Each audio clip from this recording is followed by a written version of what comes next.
that has been reached between the railroad workers and the railway companies. This agreement is a big win for America and for both, in my view.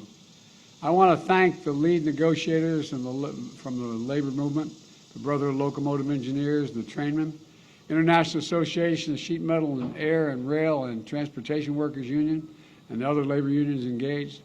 And this is a win for tens of thousands of rail workers and for their dignity and the dignity of their work. It's a recognition of that.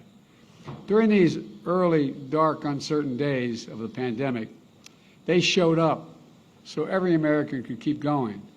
They worked tirelessly through the pandemic to ensure that families and communities got the deliveries they needed during these difficult few years. And because of the labor agreement, those rail workers will get better pay, a 24% wage increase over the next 5 years, improved working conditions, peace of mind around their health care by capping the cost that workers will have to pay. And it's about the right to go to a doctor or stay healthy and to make sure you're able to have the care you can afford. It's all part of this agreement. They earned and deserve these benefits. And this is a great deal for both sides, in my view. The agreement is also a victory for railway companies. And I want to thank the lead negotiators from the National Railway Labor Conference and our major rail companies. These companies also played a critical role in keeping America moving during the pandemic, and that's not hyperbole, it's a fact. With this agreement, railroad companies will be able to retain and recruit workers. They'll be able to continue to operate effectively as a vital piece of our economy. They're really the backbone of the economy. I have this visual image of rails being the backbone. I mean, literally, the backbone of the economy. So I thank the unions and the rail companies for negotiating in good faith. They've been up for 20 straight hours through that negotiation and for sticking with it, especially over the last few days.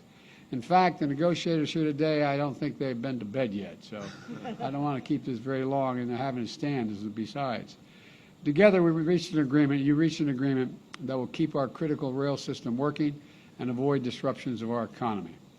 And I'm grateful for the members of the administration who worked tirelessly on both sides to help get this done. I especially want to thank Labor Secretary Marty Walsh, a card-carrying union member and the first union labor secretary in decades, for his tireless round-the-clock work.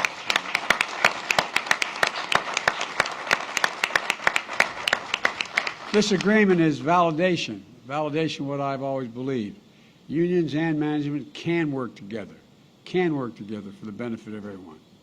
They're traveling now, a number of them up, but I want to thank Secretary of Transportation Pete Buttigieg and Agriculture Secretary Tom Vilsack, who are deeply involved, along with, I want to thank Deputy Labor Secretary Julie Su, Director of the National Economic Council Brian Deese, and the Deputy National Director of Labor Celeste Drake for this commitment and hard work.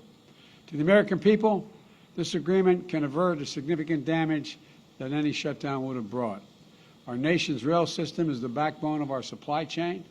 Everything you rely on, and it's hard to realize this, from everything from clean water to food to gas to everyday, liquefied natural gas, to everything, every good that you need seems to end up on a rail getting delivered to where it needs to go.